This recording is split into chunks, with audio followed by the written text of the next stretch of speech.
Todo lo que es el conocimiento interior a través de la meditación, sobre todo, como estás mirando hacia adentro, descubres cosas. Ostras, me siento así. A veces nos olvidamos de que la persona que está jugando eres tú, pero que lo que tú sientes cuando sucede algo que no te gusta, tú puedes controlarlo, tú puedes verlo desde una tercera persona y decir, oye, esto es ira, o esto es rabia. El problema que yo siempre he tenido es que yo me he identificado con esos pensamientos. Entonces esos pensamientos era yo, por lo tanto, si yo no tengo esos pensamientos, ¿quién soy yo? Exacto. Ahí viene el punto y ahí viene el miedo. Yo creo que ahí es donde yo siempre he tenido el miedo. Pero yo me consideraba una persona exitosa después de la terapia, porque antes de la terapia yo me consideraba un desgraciado. Ese éxito que yo había anhelado tanto, ya está, ya lo tenía. Yo ya tenía el dinero que yo quería, ya tenía los negocios, ya los había hecho funcionar, estaba todo bien. Digo, bueno, ¿y ahora qué?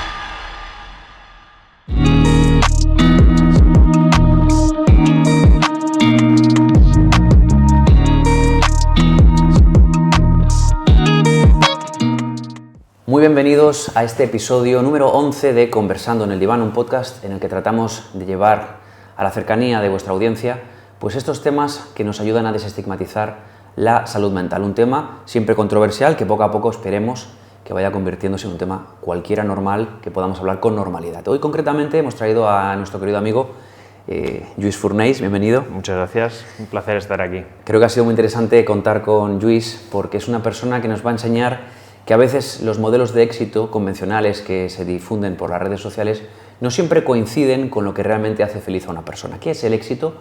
¿Realmente es conseguir dinero? ¿Es conseguir una gran satisfacción profesional? ¿O hay algo más? Vamos a verlo a continuación y me gustaría, antes de nada, pues, que pudieras presentarte, Lluís. ¿Cómo te podríamos definir para la gente que nos está viendo? Bueno, primero de todo, soy un ser humano normal y corriente, como todos, entiendo que los que están viendo aquí el programa. Soy una persona que siempre está un poco fuera del sistema. Yo nunca he sido un buen estudiante en este sentido, fui al colegio como todo el mundo, intenté entrar a la universidad, entré, no me gustó, lo dejé, luego me dediqué al deporte durante varios años a nivel profesional. Y después de esto, pues mis salidas se cerraron un poco solo en el deporte y yo pensé que era una persona que quizá podía aportar algo más que solo practicar deporte o incluso enseñar la disciplina en la que yo me dedicaba. Y entonces empecé a ver otros aspectos laborales en los que empecé en el mundo de los eventos, el cual lo que me permitió poder viajar por todo el mundo, la verdad una experiencia espectacular, aunque fuera trabajando. Y luego, ya más tarde, hacia 2019, abrí mi propia empresa dentro del mundo de la hostelería con mi socia y bueno, y la historia pues cambió de un día para el otro y todo lo que yo pensaba, como bien ha dicho Benjamín al principio, todo lo que yo pensaba que era el éxito, que era ser empresario, ser esta persona que toma decisiones, esta persona que gana dinero, pues realmente me di cuenta que es mucho más difuso y mucho más gris de lo que nos pensamos, no es tan blanco y negro. Al final yo soy, como os he dicho, una persona normal que se convirtió en un empresario y ahora creo que me he convertido en un ciudadano bastante libre, la verdad. Yo me definiría un poco así, sí. Bien, no sé si podemos ir concretando, ¿no?, esa actividad deportiva a la que te dedicaste mucho tiempo, incluso, si no recuerdo mal, estuviste estudiándolo en el extranjero, practicando, llegando a ser jugador profesional. Sí. ¿Puedes decirlo? Sí, claro que lo puedo decir. Yo empecé cuando era pequeñito, mi padre un día me llevó a un campo de golf y empecé a jugar todo como un juego, fue hacia los 11 años, 12 años.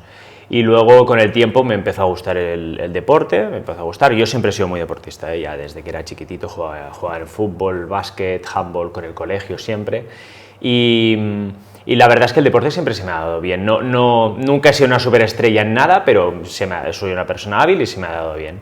Y al final, pues, este deporte, pues lo fui cogiendo, que es un fin de semana, otro fin de semana, y al final lo que acabó pasando es que yo tuve una crisis un poco de personalidad hacia mi mayoría de edad, hacia los 18, 19, 20 años, y decidí que yo no quería estudiar, no quería seguir estudiando en la universidad, estaba en Administración y Dirección de Empresas, me sentía absolutamente desplazado de lo que yo creía que eran mis capacidades y me dediqué, pues hablé con mi familia y les dije, oye, mira, a mí esto, yo ya me iba bastante bien entonces en el deporte, y les dije, oye, mira, quiero probar de llegar a ser jugador profesional de golf, y así fue. Me fui a Estados Unidos durante casi un año, y bueno, y luego ya cuando volví, pues ya tuve que empezar a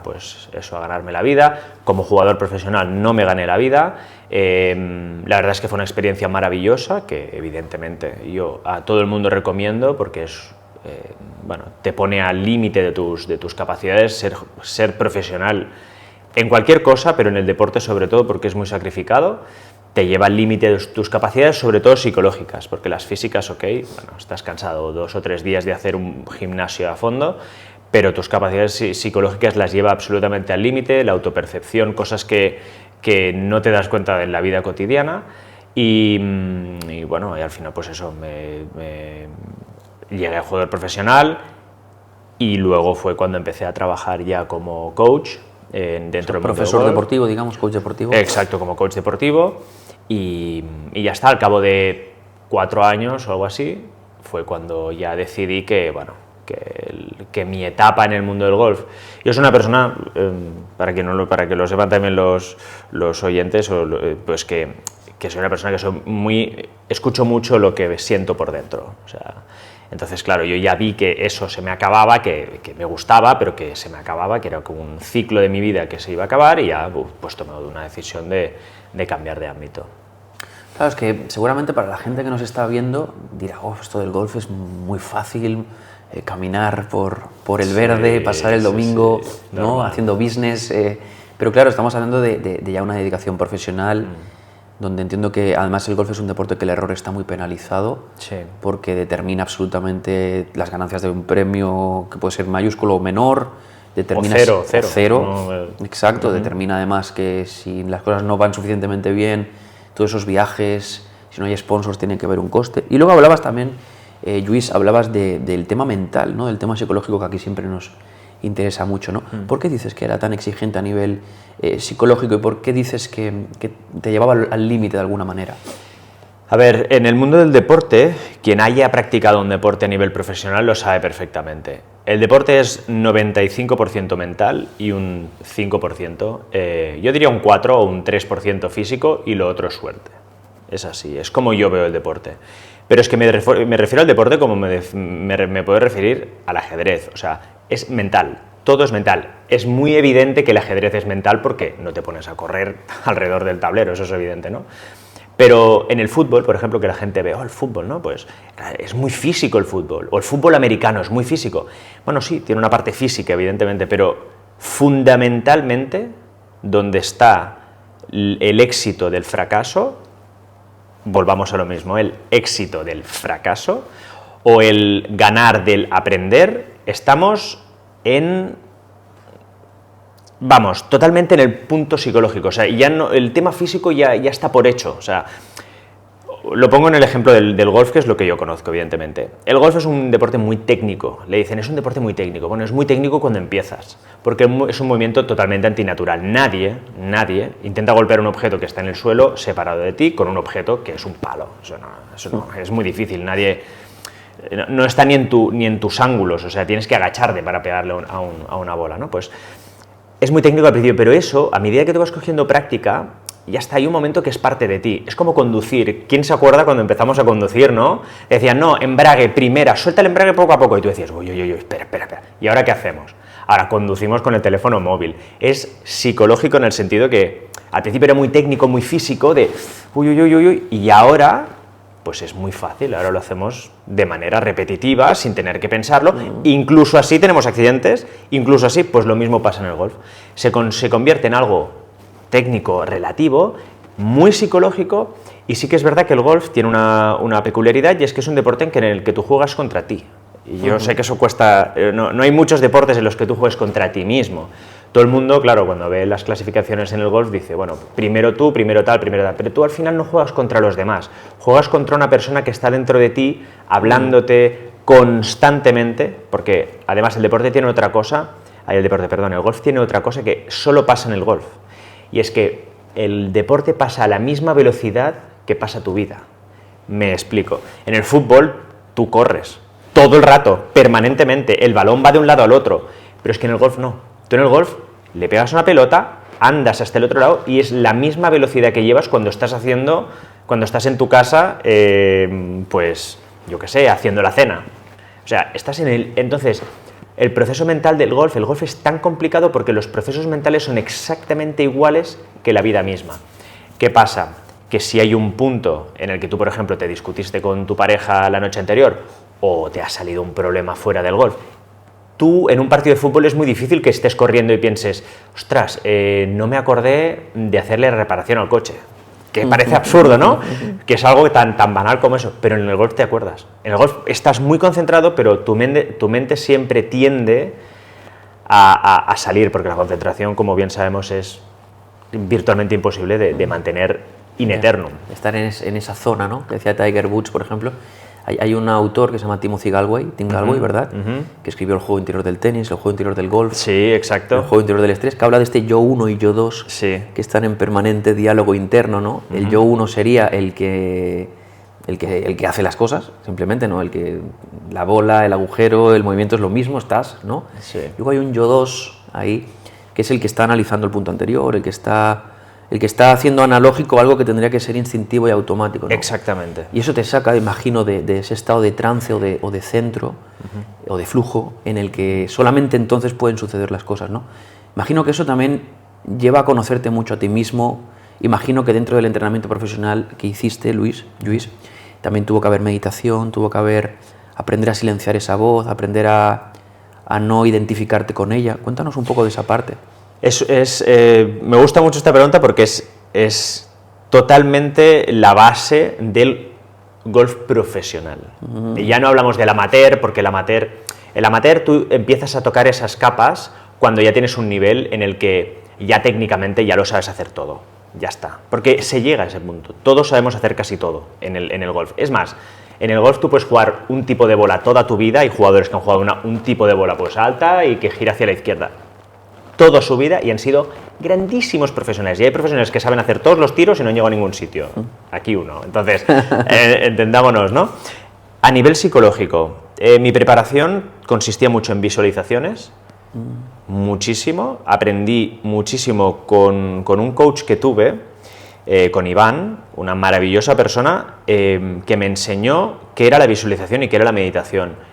Cuando yo descubrí estos dos aspectos, mi vida cambió, no el golf. El golf es una representación de una parte de mi vida, pero mi vida ya pegó un salto cualitativo espectacular. La visualización en el golf me permitió tener visualización fuera del golf. Entonces, claro, empezaban a pasar cosas fuera de mi vida que casaban con lo que yo estaba pensando y yo soy un ferviente defensor de las visualizaciones y de la meditación, porque yo lo aplico en mi vida y a mí me funciona, claro. ¿En qué te ha beneficiado? ¿Te ha ayudado a ralentizar un poco el péndulo interior, el nivel de agitación interna, o incluso a encontrar oportunidades que antes a lo mejor estaban ausentes y de pronto aparecen? ¿En qué te ha podido ayudar ese entrenamiento? No solo en el golf, ¿no? Sino también en la vida. Como bien indicas, todo lo que es el conocimiento interior a través de la meditación, sobre todo, la visualización es un poco más exógeno, o sea, vas más hacia afuera, pero la meditación, como estás mirando hacia adentro, descubres cosas, te descubres, ostras, me siento así. O sea, es que a veces nos olvidamos, y en el golf pasa mucho, de que la persona que está jugando eres tú, pero que lo que tú sientes cuando sucede algo que no te gusta, tú puedes controlarlo, tú puedes verlo desde una tercera persona y decir, oye, esto es ira, o esto es rabia, está bien, suéltalo, pero hay que continuar, no puedes arrastrar esto dentro del recorrido, porque es que básicamente no te beneficia en nada. Entonces, a mí me enseñó muchísimo a poder tener esa visión periférica de mí estando dentro de mí, ¿no? Y que es una cosa que a mí al principio, de verdad, a mí me estallaba la cabeza. A mí cuando Surrealista. Era ¿no? surrealista. Yo era de, si no lo veo, no lo creo, si no está demostrado por la ciencia, no existe. Pero yo era así muchísimo, y ahora, evidentemente, vas experimentando en la vida y te vas dando cuenta que las cosas pueden ser como una las ve, que tampoco está lo bueno es como que las percibe. Lo bueno es que todo el tema de la ley de manifestación, ley de atracción, al final se puede justificar con la ciencia también, ¿eh? Hoy sabemos, por ejemplo, que hay una estructura en el cerebro, que es la formación reticular o sistema reticular, que es que cuando uno logra enfocarse en algo, es decir, redirigir la atención en foco hacia algo, literalmente esa estructura del cerebro, que es como un radar, comienza a percibir. Es, por ejemplo, lo típico, ¿no? Alguien te dice, me he comprado un coche Tesla, y tú dices, pero si no hay Teslas. Y desde ese día comienzas a ver Teslas por todos los lados, ¿no? Sí. Es decir, de alguna manera, el cerebro recibe 2 millones de estímulos diarios y solamente captamos una representación del 2%. Pero ¿qué enfoca ese 2%? ¿Qué hace que tú captes unas cosas y otras? Es esa formación reticular que justamente se entrena con la visualización, ¿no? O con la meditación. Entonces, tiene más sentido científico del que a lo mejor a primer término pueda parecer. Luego, evidentemente, pues en el mundo esotérico todo se lleva hacia niveles de que si pones un billete de 10 euros en el techo, mañana tendrás 10 millones de dólares, pruébalo, pero puede que no funcione, ¿no? No, pero quiero hacer un pequeño inciso aquí, porque hubo una visualización que a mí me cambió mucho mi perspectiva de cómo veía el golf, y lo vais a entender todos porque es un ejemplo muy fácil. A mí, mi coach, Iván, me dijo, Luis, vamos a hacer una visualización a ver qué te parece. Vale. Y dije, venga, va, y ya llevábamos varias, ¿no? Al principio pues me decía, mira, imagínate que la pegas muy bien, pero me hizo hacer una visualización que a mí me dejó loco. Y me dijo, Luis, imagínate que estamos en un mundo en el que tú llevas jugando al golf 150 años. Tú no tienes 150 años, pero tú es como si eres un ser humano que hace 300 años que estás vivo, pero llevas 150 años jugando al golf. ¿Cómo sentirías jugar al golf? Claro, yo pensé... ¿Y te pusiste ahí? Sí, yo me cerré los ojos y... Claro, yo pensaba, si ahora llevo, pues yo qué sé, en ese momento debería llevar 15 años jugando, 150. Si yo llevara 150 años jugando al golf, es que eso sería mi patio. O sea, es que yo saldría allí y diría... ¿Qué quiero hacer? Quiero hacer esto, pues lo hago. O sea, que de alguna manera diseñaste un programa neurológico desde el que actuar en el... Claro, ya no había ciertas creencias limitantes, de pronto se habían desprogramado simplemente con esta idea y estar ahí sintiendo, escuchando, visualizándote, experimentando interna, externamente. De pronto, claro, había cambiado toda una serie de mapas mentales que seguramente influyen a la hora de llegar a cierto resultado o no, ¿no? Hay un ejemplo muy interesante que es cuando le pides a alguien que camine. Oye, vamos a ver cómo caminas, ven desde allí hasta aquí, camina, pero hazlo bien. De pronto algo tan simple como caminar, que cualquiera más o menos, cada uno con nuestro estilo, llegaríamos, de pronto se convierte en algo imposible. Porque al final la mente, como tú decías, cuando trata de hacer analógico aquello que ya sabe, claro, uno cuando come una manzana y la coge y la lleva a la boca no está pensando en el ángulo del brazo ni... Efectivamente. De alguna manera te colocaba en ese estado donde todo está bien, simplemente fluyes, ¿no? Qué interesante. Hay un estudio, aprovechando esto, ¿no? En el que cogieron a 2 grupos de chicos que no tenían ni idea de tocar el piano. Y el primer grupo tienen 6 semanas para aprender a tocar el piano, lo que puedan, van a tener un examen al cabo de 6 semanas y tienen que tocar 1 hora al día con un piano, con un profesor de piano. Bien, el segundo grupo, exactamente lo mismo, 6 semanas, examen de piano, pero sin piano. Es muy heavy. Entonces, claro, imagínate, les cogían la mano y decían, bueno, cierra los ojos, aquí hay un do. Fíjate, ¿ves? Aquí hay un semitono que es negro. Empezaban a estructurar el piano y esta es la presión exacta. No, muy flojo, no ha sonado. Tienes que apretar más fuerte. Y trabajaron en los 5 sentidos, visual, kinestésico. Lo que sabemos hoy de ese estudio, que se realizó y la gente lo puede encontrar, es que al cabo de 6 semanas el examen salió exactamente igual en el grupo que tuvo el piano y en el grupo que no tuvo el piano. Es decir, las conexiones sinápticas que se habían producido en esos ejercicios, surrealistamente, me imagino que fue más costoso para el coach, pero llegaron al mismo lugar. Exactamente el mismo existe en el mundo del deporte, ¿vale? Con un grupo de deportistas que levantaban pesas y otros que se imaginaban que las levantaban. Eso es muy fuerte. O sea, eso es una esperanza para todos los yo cuando a mí me lo explicaron dije, esto es una coña, y me presentaron ¿Sin mover los músculos del cuerpo? No, había o sea, realmente ellos estaban estirados imaginándose que levantaban el peso. Vale. Sí, ¿vale? Pero no levantaban el peso. Ya, qué heavy. Y lo más fuerte es que al final el grupo que sí levanta pesa y el que no, O sea, la diferencia era ínfima. Era una cosa de decir, pero ¿cómo puede ser? O sea, es que es inviable. Entonces, claro, Benjamín, tú te dedicas a esto, tú te dedicas a la introspección de la psique y cómo funcionamos, ¿no? Pero los que no nos dedicamos a esto, claro, para nosotros cuando suceden cosas de estas es surrealista. Es surrealista, a ver, ¿qué está pasando aquí? Y podríamos tener aquí una conversación muchísimo más profunda y muchísimo más esotérica, como dices tú, de llegar a puntos de... Pero lo que tenemos aquí en la mente es una locura, es fascinante. Entonces, utilizado bien, ¿verdad? Es una extraordinaria herramienta. Es una extraordinaria herramienta. Lo malo de esto, que es exactamente lo que has dicho, es que utilizado en bien o en el mal, tienen exactamente la misma magnitud, pero claro, el problema es que cuando vamos a mal es terrible. Te puede hundir completamente. Sí. Puede hundir completamente. Pero completamente. Un diálogo destructivo, ¿verdad? Yo era del absoluto, eres un inútil, ¿qué estás haciendo? ¿Por cómo puedes fallar esto? Cuando mi mente cambió, es que no hay técnica física que cambie eso, que lo compense. Entonces, ¿crees que es posible cambiar el diálogo interno cuando las personas que nos escuchan, algunas personas seguramente se sienten identificadas con el pensamiento rumiativo, un alto porcentaje de pensamientos intrusivos, ¿no? El otro día tenía una muchacha que acaba de superar una fobia a los exámenes en el instituto, o sea, de quedarse en blanco absolutamente, una gran estudiante, y ahora de pronto, después de trabajar, ha logrado volver a hacerlos, pero ¿sabes lo que le dice su mente? Recibe un 8,9 en un examen ultra complejo y lo primero que dice su cerebro es, no vales nada, te lo han regalado. Mira el examen, ve el ejercicio, ve el resultado, ve la nota y es correspondiente, es decir, no hay ningún regalo. No hay ningún regalo. Pero su cerebro le dice, no vales nada, te lo han regalado. Esto claro, yo en los exámenes no lo puedo de esto, pero en el deporte es absolutamente lo mismo. ¿Te resuena ese tipo resuena muchísimo de tener torneos ganados y perderlos en los últimos 3 golpes. O sea, es que eso pasa, el autosabotaje. Bueno, le pasó a Jon Rahm en las Olimpiadas este año. Bueno, pero es que a Jon Rahm le ha pasado a Tiger Woods, le ha pasado a los grandísimos y más ilustres jugadores del golf y a los mediocres más mediocres que hemos jugado al golf. Es que nos ha pasado a todos. Qué fuerte. El autosabotaje, y es una cosa que es inherente en cada uno de nosotros. No tiene nada que ver ni con el golf, ni con nada. Tiene que ver con tu aspecto vital, o sea, en cómo te autopercibes. Si te percibes o cómo te han construido respecto a tu autopercepción.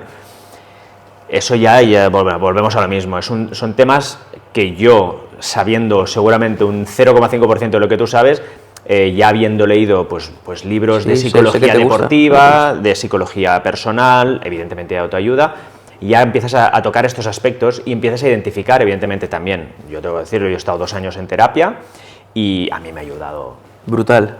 Pero una cosa, fuera del coaching deportivo, a mí lo que más me ha ayudado en mi vida personal es la terapia y tengo que decirlo, yo no la hice con Ben, o sea, la hice por mi cuenta, con otro sistema seguramente, pero a mí me funcionó, ha sido lo más maravilloso que me ha pasado en la vida, porque te deja, te saca esos sedimentos que tú tienes del pasado, que tú vas adquiriendo y te pone en reset. Nunca llegas a un reset completo, porque yo creo que es muy difícil, no quiero decir imposible porque seguro que hay casos, pero es muy difícil llegar a un reset total, pero te lleva a un punto en el que dices, sí, es que este soy yo. Ese era un yo construido por mi entorno, construido por una autoimagen de lo que el entorno piensa de mí, y a partir de ahí, pues, yo me genero mis presiones, me genero mis frustraciones, me genero, pues, todo un abanico de cosas normalmente, lamentablemente negativas, no sé el por qué, y eso quizá tú tienes mejor la respuesta que yo, pero que nos hacen construirnos de una manera que realmente no somos. Y respecto a la pregunta que me haces de si es posible cambiar este diálogo interno negativo. Diálogo interno, sí, es absolutamente posible, pero absolutamente, y es un tema de práctica. No hay nada, es que no hay nada más, o sea, de verdad que no hay nada más, es como conducir. Es más, no es como conducir por conducir, normalmente cuando te enseñan ya te enseñan de una manera y ya te enseñan bien. Es como hablar, hay gente que habla mal. Hay gente que habla mal y que habla que dice tacos, que trata mal a la gente y luego tú los ves al cabo de unos años y esa persona ha cambiado y dice, ¿qué ha cambiado en ti? pues que he aprendido a tratar bien a la gente, es un ejercicio como cualquier otro. Me gusta mucho que digas esto y que recordemos que el cerebro es neuroplástico y que... Y hay una cosa muy interesante. Cuando empezaba a trabajar en la clínica, una de las frases que más escuchaba y me dejaba en jaque como terapeuta amateur, por decirlo así, era: es que la gente no cambia, es que el cambio no es posible. Claro, de entrada la creencia habla de la rigidez de ese mapa, ¿no? Pero me recuerda mucho una frase de Heráclito que dijo en su día, el filósofo, decía... Nunca nadie se baña 2 veces en el mismo río, porque ni el río es el mismo ni quien se baña en él tampoco. Exacto. O sea, es lo que llamamos la ley del cambio. Todo está siempre en permanente cambio. De hecho, esa es una de las grandes condenas del ser humano, que siempre todo tiende a una corrupción, ¿no? A un desgaste, a como le queramos llamar, ¿no? Entonces, el cambio sí es posible, más que posible es inevitable. Otra cosa es que depende el diálogo interno que uno establece o con el que uno se entrena, como tú dices, ese cambio va a tender hacia un lugar o hacia otro. Y evidentemente el cambio no siempre es ascendente, porque depende evidentemente de lo que hace cada uno, ¿no? En tu caso veo que has trabajado mucho, entiendo que el deporte fue como un espejo que te obligó a indagar en ti y por tanto a decodificarte, a deconstruirte, a reorganizar ese artefacto psíquico que se había creado pues a través de las experiencias previas, referentes materno-paternal, todos esos sedimentos de los que hablaba, que evidentemente nos condiciona nuestra identidad, por lo menos en la primera etapa de nuestra juventud, pero todo eso te ha ido llevando a una curiosidad. Se te nota una persona muy curiosa con eso, ¿no? Efectivamente, es básicamente porque cuando has dicho un concepto que me encanta, que es la neuroplasticidad, que para mí me suena a neurocirujano, cosas que están muy por encima mío, pero es que son cosas que todo el mundo puede aplicar en su vida. O sea, lo de la manera de hablarte es fundamental, la gente con la que te rodeas. Son muchos aspectos que seguramente no son fáciles de hacer de una y puede parecer un muro infranqueable. Y también puedo entender que yo he estado como espectador y he pensado, bueno, sí, claro, este chico, claro, tuvo la ayuda de un psicólogo, tuvo la ayuda de un coach deportivo. Es que precisamente el cómo te hablas a ti mismo no requiere de coach, no requiere de una persona especializada en eso. Eres tú, a ti mismo. La persona que tienes fuera, evidentemente, te puede decir, oye, cuando a ti te pasó lo del examen, lo de la chica, ¿no? Lo que es tu trabajo, que es, oye, pero ¿cómo te sentiste? ¿Y qué pensaste en ese momento? Allí es donde la persona externa puede entrar y decir, no, ¿ves? Pues esto no sé cómo lo haces tú y yo no soy especialista en eso, entonces, bueno, pues ABC o lo que sea, ¿no? Pero tal y como te hablas tú, además es que es un trabajo que es espectacular, porque cuando tú te empiezas a hablar bien, tú empiezas a ver en los demás la parte positiva, ya no solo ves lo negativo. Qué bueno, el punto de luz. Bueno, yo no sé cómo se define, pero entiendo que sea un punto de luz porque es increíble. En el momento en que tú te cambias a ti, tu entorno cambia. Y no es que ellos cambien, es que el que cambias eres tú. Claro, y la percepción cambia inevitablemente porque comienzas a entrenar a tu mente a identificar lo bueno, ¿no? Exacto. Hay una anécdota, ¿no?, de un profesor que puso una sábana delante de una audiencia. La sábana era blanca impoluta, pero con una pequeña mancha negra. ¿Qué veis?, les preguntó. La mancha, una mancha. O sea, todo el mundo veía la mancha que ocupaba a lo mejor un 0,01% del perímetro de la sábana, ¿no? O sea, el cerebro percibe aquello que es disruptivo, es muy bueno viendo algo que rompe un patrón. Exacto. Y además estamos diseñados para sobrevivir y por tanto todo lo que sea negativo se asocia a cálculo de riesgos, a activar la prudencia, la alarma, ¿no? Y estamos mucho en alarma, yo creo, el ser humano, sobre todo en Occidente. Luego hablamos, si quieres, un poco también de esa experiencia en otro lugar, ¿no? Pero sí que me cuadra y creo que hay una frase que resumiría un poco esta parte de la conversación, que es que todo es difícil, porque hay quien dice, qué difícil. Todo es difícil antes de que sea fácil, ¿no? Yo me gustaría reformularlo. Okay. Yo no creo que el hablarse y el autopercibirse, hacer un cambio sea difícil. Es laborioso, que no es lo mismo. Okay. Es laborioso. ¿Es difícil tejer? No lo es laborioso. Requiere de la repetición sistemática de un proceso que a lo mejor no estás acostumbrado, pero que el proceso en sí no es complicado. Es que de verdad que no lo es. Es saber identificar un momento, me acabo de decir que soy imbécil. No, ya está. Pero es la repetición de este pequeño acto que evidentemente a veces requiere de ayuda de fuera y a veces uno es capaz de hacerlo de manera interna, yo también tengo que reconocer una cosa: cuando eres deportista profesional tú ya te escuchas mucho, porque es obvio, y más cuando juegas a un deporte como el golf, que es que estás solo. Yo no tenía 10 compañeros a los que tenía que comunicarme. Entonces, es muy solitario también. Es muy solitario, es un deporte muy solitario. El tenis es un deporte muy solitario, aunque juegues contra otro. Son deportes que, bueno, estás todo el día en contacto con tu psique, pero que eso no significa que para mí, en ese sentido, fuera más fácil el cambio. Es exactamente igual de laborioso que el de cualquier otra persona. La única diferencia es que es cierto que, bueno, que quizá al estar tan en contacto con tu parte interior, porque te estás juzgando, te estás evaluando constantemente a ti mismo en frente a un resultado que acaba de suceder. Entonces es muy fácil. Y a veces nos perdemos, y a mí me ha pasado muchísimo, en ese personaje que evalúa, te conviertes tú y no eres tú, ese es otro, es uno que te está evaluando, pero no eres tú. Está muy bien, está muy bien, porque estás hablando de la importancia de recordar que los pensamientos son hipótesis, son unidades de lenguaje. Exacto, con las que nos identificamos, pero que no determinan quién somos, sino lo que nos estamos diciendo, ¿no? Ese es uno. Antes preguntabas cómo se trabaja, ese sería uno de los primeros trabajos con una persona que entra en una secuencia rumiativa o de pensamientos recurrentes, ¿no? Es aprender a confrontar. Ese acto pequeño que tú decías, yo lo llamaría confrontación. Es decir, ok, acaba de ocurrir eso, acaba de pasar una hoja por aquí, ¿no? Y tú te estás agarrando a ella. El paso de la hoja quizás ha sido inconsciente, pero que tú te agarres determina un punto de voluntad de la que no eres muy consciente, pero que estás poniéndola tú, ¿no? Entonces hay que confrontar, hay que filtrar si ese pensamiento es un pensamiento que te puede liderar, que tiende hacia la virtud, que te lleva a mejorar, que es bondadoso, que es cierto, porque sería absurdo, ¿no?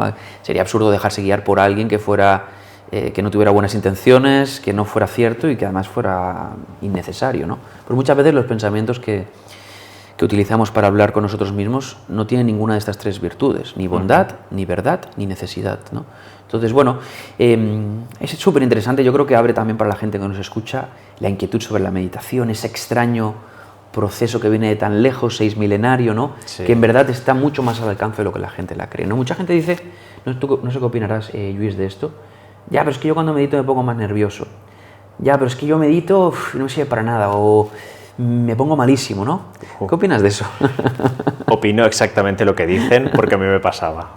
Es exactamente lo que te pasa cuando eres una persona que eres muy activa mentalmente. Yo soy un asesino, o sea, totalmente un yonki de estar todo el día analizando cosas, y bueno, era mucho más antes que ahora he aprendido pues a bajarlo mucho. Estoy de acuerdo en que uno se encuentre en esta situación cuando empieza. Es muy normal, los pensamientos son muy difíciles de parar o de dejar de pensar en ellos, básicamente porque no es que ahora yo no quiero entrar en tu trabajo. Entra, me encanta. Porque me da como de esto, es como yo lo veo. Pues tu experiencia. Es mi experiencia. El problema que yo siempre he tenido es que yo me he identificado con esos pensamientos. Entonces esos pensamientos era yo, por lo tanto, si yo no tengo esos pensamientos, ¿quién soy yo? Exacto. Ahí viene el punto y ahí viene el miedo. Yo creo que ahí es donde yo siempre he tenido el miedo. El miedo de decir, vale, pero si es que si yo dejo de pensar todo esto, ¿qué voy a hacer entre medias en el tiempo que no piensas? No. Es que lo bonito de eso es que tú eres la persona que no está allí. O sea, la que no piensa, es lo que yo considero. Exacto. Puedo estar... Vas muy bien. Bueno, a nivel de experiencia personal, cuando uno empieza a sentir y uno empieza a mirar hacia adentro, que ahora, ¿qué es mirar hacia adentro? Es una manera un poco vasta de decir qué se siente cuando tú meditas, porque no miras hacia afuera, sino que miras hacia adentro. Entonces, es muy difícil de describir, pero cuando meditas entiendes perfectamente cuando uno te dice, no, es que meditar es mirar hacia adentro. Lo entiendes cuando empiezas a meditar, exacto, cuando llevas un tiempo. Vuelvo a lo mismo. Para mí, y es lo que a mí más me ha costado en esta vida, es el trabajo interior no es difícil, es muy laborioso. Es laborioso. Es como si te dieran un cubo lleno de céntimos y te dijeran, tienes que ir contando uno por uno. ¿Es difícil? No, pero es que es muy laborioso. O sea, tienes que sacar un céntimo, otro céntimo, y hay miles de céntimos. A lo mejor hay personas que son solo 10 céntimos y hay gentes que son 100. En mi caso eran billones, o sea, os lo puedo asegurar. Era una cosa Era una cosa, yo tuve, bueno, cuando era pequeño, pues lo típico, también en los 90 que nos decían lo del trastorno ese de hiperactividad, como que eso era, bueno, te lo recetaban como si te dieran una barra de pan. Sigue igual, ¿no? Ya me imagino. No ha mejorado. Pues claro, yo tuve que ir al psicopedagogo, tuve mis momentos porque yo, luego, claro, me hacían un test de inteligencia y claro, mi familia me decía, ¿pero qué está pasando aquí? No cuadraba. No cuadra, o sea, tío, un buen coeficiente cuadra, y al mismo tiempo... Y al mismo tiempo un chaval que saca 5 pelados, que suspende casi todo. Claro, mi manera de ir al colegio era suspendía todos los 2 primeros trimestres, lo sacaba todo el tercer trimestre. Lo he hecho toda mi vida. Cuando la presión llegaba, ¿no? No, cuando ya me decían o apruebas o repites, dije, no, yo no voy a repetir. Entonces, bueno, pum. Hasta que me engancharon en segundo de bachillerato y la cagué, pero porque ya ese era otro momento en mi vida que también, pues yo estaba... Ya os digo, es que ahora se me ve mucho más tranquilo, pero yo soy una persona muy nerviosa, con problemas muy serios de nervios, y que lo he sacado a base de trabajar. Y hubo un momento, porque hablamos de mi época deportiva, si yo hoy, el Lluís que soy hoy, estuviera en el Lluís que estuvo en su mejor momento jugando al golf, yo hubiera jugado 1000 veces mejor al golf que como jugué entonces.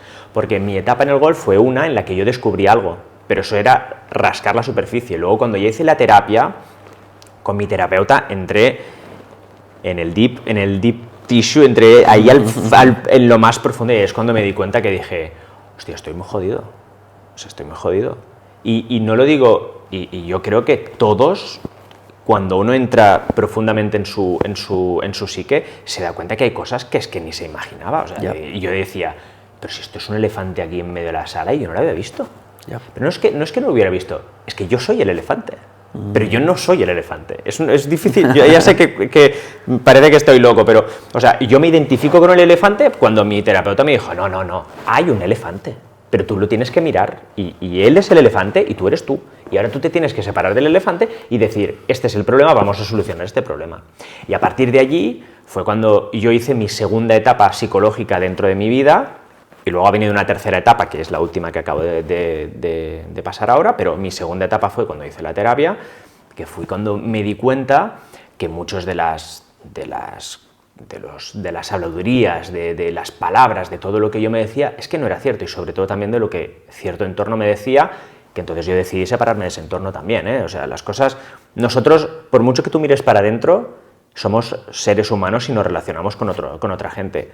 Lo que influye, lo que te dice la otra gente y cómo te trata esas personas es determinante en cómo te sientes tú por dentro. Por mucho que tú puedes luchar, pero luchar a contracorriente es mucho más complicado que girar la barca y tirar río abajo. Entonces, claro, cuando ves que todo tu entorno, no todo, yo tengo un entorno, gracias a Dios, muy sano, pero en su momento pues habían ciertas figuras que me impedían avanzar, y yo pensaba, pero si yo puedo hacer esto, pero ellos me decían que no. Entonces, a medida que vas superando estas etapas, pues yo lo resumiría en esto, es que al final es laborioso, pero es que no es difícil, es que de verdad que es que no es complicado, es laborioso, y tienes que ponerte a contar céntimos, venga, uno, y cada día observar. A lo mejor es un trabajo que dices, ¿me vale la pena? Y ahí cada uno tiene que decidir, ¿eh? Yo creo que muchas veces no podemos, como es algo tan intangible, tan abstracto, y que depende de la fe en el inicio, porque claro, no tienes nada que mida exactamente, ¿no? Claro, el coste-oportunidad de hacerlo, de salir de la zona de confort mental, porque claro, todo eso implica, será más o menos fácil, pero implica salir de un lugar de confort en el que llevas mucho tiempo parado. Hay una pereza, digamos, de arrancar ese motor. Entonces, si lo voy a arrancar, ¿cuál es el beneficio, ¿no? Entonces, todo el mundo dice que va bien la meditación. Ya, bueno, sí, pero yo lo he hecho 2 veces y estoy 10 minutos solo en mi habitación y vamos, no me he encontrado peor en mi vida, ¿no? Entonces, claro, todo eso al final hace que muchas veces la persona deje de excavar en una cueva donde a lo mejor a 4 escarbadas más tiene su tesoro, ¿no? Eso es absolutamente cierto. Ese elefante del que hablabas, ¿no? Jung le llamaba la sombra. Okay. ¿No? La sombra es... recomiendo mucho un documental que tenéis en Netflix, no nos paga Netflix, pero vale la pena, que se llama Stutz. Stutz es el psiquiatra, el terapeuta de Jonathan Hill, que es el actor que sale en El Lobo de Wall Street, así que hacía siempre comedia y tal, sí. Y decidió hacer un documental a su psiquiatra, okay. Stutz, es un psiquiatra norteamericano espectacular y él explica algunas de sus técnicas. Y él habla de esta sombra. Jung decía que lo más difícil que existe, lo más valiente que existe en el camino de una persona para hacer su propio viaje heroico de transformación es enfrentarse a su sombra. Y la sombra es aquello que no queremos ver de nosotros mismos, muchas veces vinculado a versiones de nuestra identidad en momentos muy específicos que hemos pasado por alto, que se han puesto ahí debajo, pero que están ahí en algún lugar de la retaguardia de la mente, y que cuando lo miras de cerca, ostras, da miedo. Requiere a veces acompañamiento, apadrinamiento, un contenedor que sostenga, ¿no? Pero bueno, está claro que ese es el resultado de explorarlo, ¿no? Tú dices que has pasado un poco esas fases, primero autoexploratoria a través del deporte de alto rendimiento, esa segunda etapa donde evidentemente pues, decides tomar terapia. Al final decías lo de la terapia, decías, Luis, claro, igual era otro método. Recordemos que las terapias hay muchas, hay como 300 tipos o los que sean, ¿no? Pero como decía Milton Erickson, lo único que no sabe el paciente cuando va a una terapia es que ya dispone de la solución, de los recursos disponibles, digamos, para avanzar. Bueno. Solo que el acompañante, el cuidador, el facilitador, pues intenta pues guiar. Es otra persona como tú que está igual de perdida que tú, ¿eh? Sí. Solo que le han dado un mapa un poquito más preciso, una bombilla, una linterna, y te intenta acompañar, pero es un trabajo propio al final, ¿eh? Esa idea de, he venido al psicólogo para que me quite, eso no va a funcionar. No, da igual el modelo, ¿no? Sí, no es cierto. Bueno, yo he tenido dentro de mi entorno también, a mí me introdujo a la terapia mi hermano porque él es actor. Y claro, él fue el que me dijo, oye, yo creo, tío, que necesitas ir a terapia. Y yo le dije, tú eres, bueno, no lo voy a decir aquí, ¿tú eres gilipollas o qué? A ver, o sea, que ves tú a terapia, tío. Y, él lo había hecho, por cierto. Claro. Y lo había ido muy bien también. Claro, él ya había hecho la terapia, él ya iba 1 año y medio por delante mío, a nivel de terapia, claro. Y yo decía, tío, déjame en paz. Y yo era de los que decía, que yo necesito terapia. No, es que en el trabajo actoral hay mucho trabajo también con uno mismo, ¿eh? Exacto, muy introspectivo. Y ahora quiero nada, solamente hacer una pequeña mención a un tema sobre el tema de esto, ¿no? Cuando haces cuando tratas a tu sombra, o como le quieras llamar, al elefante, tal, hay una cosa que a mí me ha fascinado y es la conexión que tengo ahora mismo con mis emociones, que es una cosa que yo nunca había experimentado. Yo era una persona que era relativamente fría, ni sentía mucho afecto para nada, sí, muy plano, como si fuera un personaje plano en una serie, ¿no? Que no cambia. Ahora es espectacular. Es intenso. Ahora es una vida muchísimo más intensa. Yo entiendo, mira, yo lo pongo como aquel que ha fumado toda la vida y de repente le dicen, no, deja de fumar. De repente un día tiene que seguir corriendo y dice, hostia, espera, que puedo correr. O sea, que puedo correr, o sea, o me siento, ostras, mira cómo huelen las flores. Un poco el hecho de estar atascado en algo, tener el elefante en la sala que no te deja avanzar, y de repente, ostras, no, si es que esto es otra cosa, es que ahora siento emociones, ahora soy mucho más asertivo con los demás. ¿Por qué? Porque siento, porque ese elefante también, ¿no? Empatizo, ese elefante es más pequeño, y yo no digo que no tenga elefante. Ahora a lo mejor es más pequeño, no sé. Es Dumbo, es un cachorro. Ahora a lo mejor es un hipopótamo, ya no es un elefante, es un poco más pequeño. Yo creo que al final es lo que he dicho, hacer un reset es muy difícil. Ahora yo creo que es más pequeñito, evidentemente me siento mucho más liberado, me siento mucho más tranquilo, me ha ayudado mucho a poder mirarme desde fuera, que es una cosa que a veces, que es lo que digo, identificamos el pensamiento con el yo soy.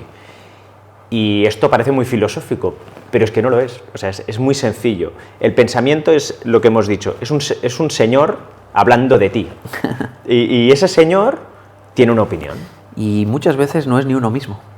Es el eco, ¿verdad? Exacto, es el de eco. La ley, de ciertas cosas, de la sociedad, de lo que piensan tus padres de ti, tus amigos de ti, tus hermanos de ti, lo que ha dicho un tío pasando por la calle que a veces te afecta más que lo que te puede decir tu padre, que dices, ¿cómo puede ser que este tío me haya desgraciado el día hoy, que me ha dicho, me ha sacado el brazo del coche, me ha llamado lo más feo, y me he quedado ahí yo como... Herido.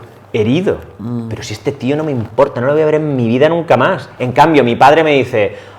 no sé qué, y dice, anda papá, venga, déjame en paz. Entonces, ahí yo en mi experiencia a nivel con la terapia y en esta, para mí, liberación, ha sido eso, que mi conexión con las emociones es muchísimo más grande, mis relaciones, mi calidad en las relaciones ha mejorado muchísimo, bueno. que no tiene por qué ser las